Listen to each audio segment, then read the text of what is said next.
پیستان وطن است، مرد را قلعه‌ای وجدان وطن است.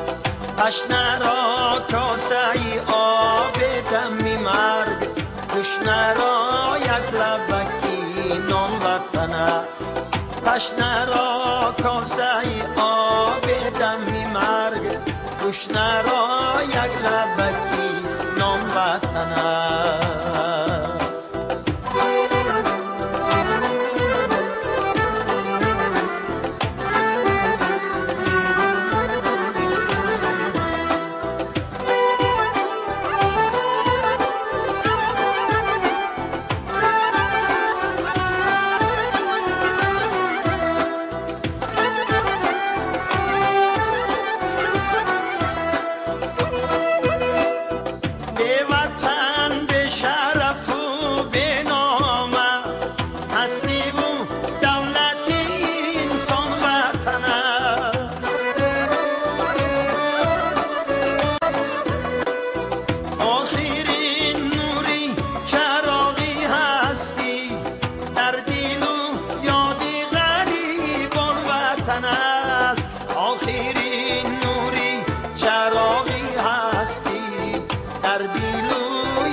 آخرین نوری چراغی هستی، در دل و یادی غریبان وطن است.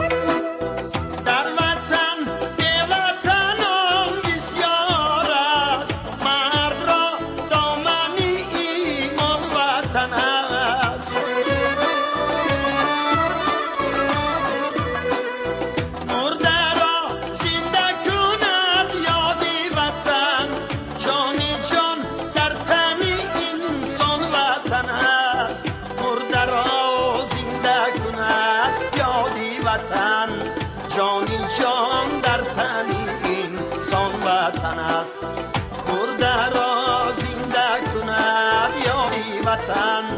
جانی جان در تن انسان وطن است، طفل را ناوکی پیستان وطن است، مرد را قلعه‌ای وجدان وطن است، مرد را قلعه‌ای وجدان وطن است.